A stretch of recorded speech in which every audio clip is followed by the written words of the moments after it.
All right, let's jump right into this explainer. We're going to unpack the hidden cinematic architecture of Vidhu Vinod Chopra's 12th Fail.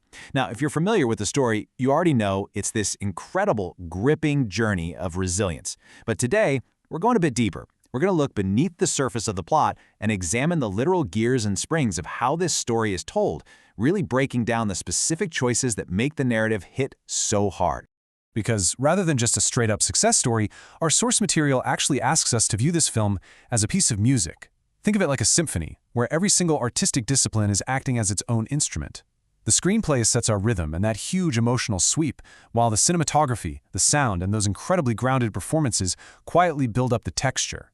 It's this seamless combo that makes the film something you don't just passively watch, but something you actually feel in every single frame. Section 1. The Art of Visual Storytelling. Seeing the Unspoken. Okay, so to really get this, we kind of need to touch on two core filmmaking concepts. First is mise en scène, which is essentially just how absolutely everything is arranged within the frame. You know, the actors, the lighting, the props. It fundamentally sets the mood of the whole thing. And second is the focus pull. This is a technique that literally changes the camera's focus during a continuous shot to subtly direct our eyes exactly where the director wants them to go. A really brilliant example of this is what the analysis calls a poetic title card. Think back to the opening of the film. The DSP arrests the school head and just drives off. The stranded students, Manoj included, are just left standing there. They're silently watching their canceled exam completely slip away. And right at that exact moment of absolute silence and realization, boom, the title appears. The sheer silence of those stranded students conveys the heavy, crushing weight of their failure without a single line of explanatory dialogue. It's so well done. Then there's the Gwalior bus stand sequence. This absolutely nails the feeling of disorientation without literally spelling it out for us. Our source analysis steps us right through it. It kicks off with a wide frame that immediately shows Manoj's profound isolation. Then, it cuts to these scattered, almost random glimpses of the busy bus stand, throwing us directly into his panicked headspace.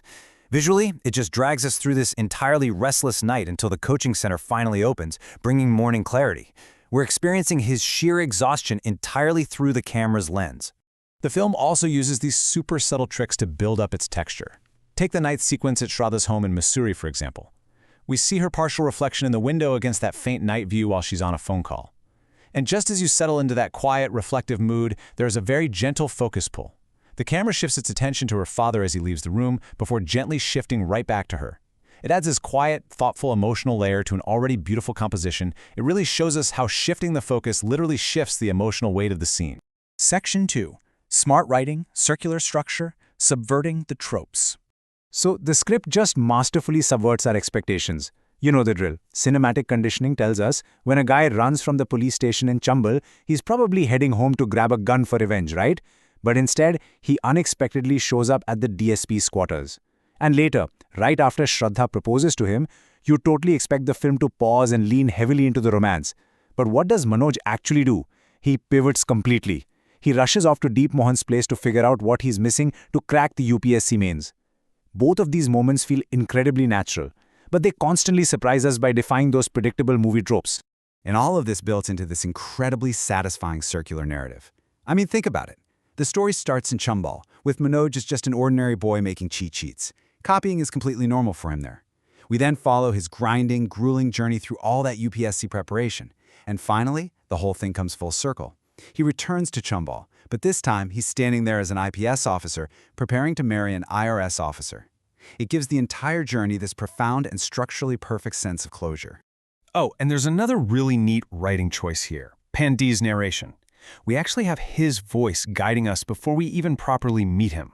It's a layer that clicks beautifully towards the end of the film, because why is he the one narrating? Well, because he is someone who desperately dreams of being a news reporter, you know? Of being seen, of being heard, or honestly, just being the center of attention. It gives a psychological justification for the voiceover itself, which adds this brilliant depth to the storytelling. All right, on to Section 3. Performances that hit hard. Living the roles. I mean, a symphony is absolutely nothing without its players, and these deeply grounded performances are what make you feel this film in literally every single frame. The actors here had to match the naturalism of the camera and the script, and the source analysis highlights how spectacularly they pulled it off. They don't just act, they live these moments. Vikrant Massey's physical exhaustion in the flour mill study spot is communicated entirely through his body language. Medha Shankar has this phenomenal moment where she learns Manoj isn't a BE graduate. She is quietly holding back profound disappointment, yet her subtle micro-expressions just give it all away. And Geeta Agarwal Sharma delivers an unforgettable, tear-jerking reaction over the phone as Manoj's mother hearing the IPS results.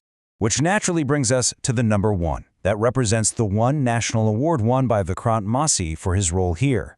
Given the total, physical, and emotional embodiment of Manoj that we just talked about, the analysis points out it is absolutely no surprise that he earned this incredibly well-deserved honor.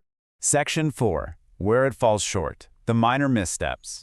Because analyzing art means we've got to look at where it misses the mark, not just where it succeeds. No symphony is completely flawless, right? And our source text points out a couple of specific areas where the execution felt just a little bit out of tune with the rest of the film's grounded reality. For instance, the waiting lounge scene before the interview could have hit a bit harder. Actually, cutting in a brief montage of his struggles while he waited might have really amplified that immediate emotional weight. Also, the head of the interview panel came off almost villain-like. While that's intimidating from Manoj's perspective, for us as the viewer, it bordered on being a bit too scary. Toning that character down could have made that pivotal moment feel way more grounded and real, rather than overly theatrical.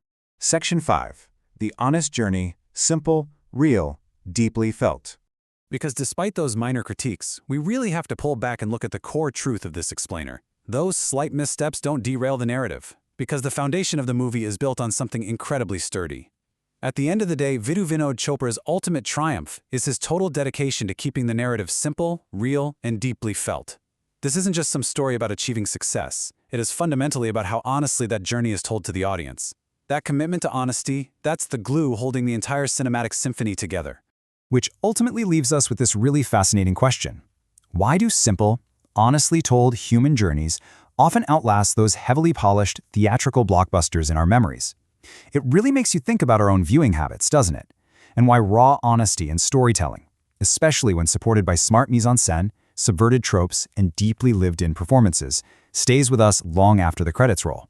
Thanks so much for joining me on this explainer, and hey, I hope you look at the architecture of the next film you watch just a little bit differently.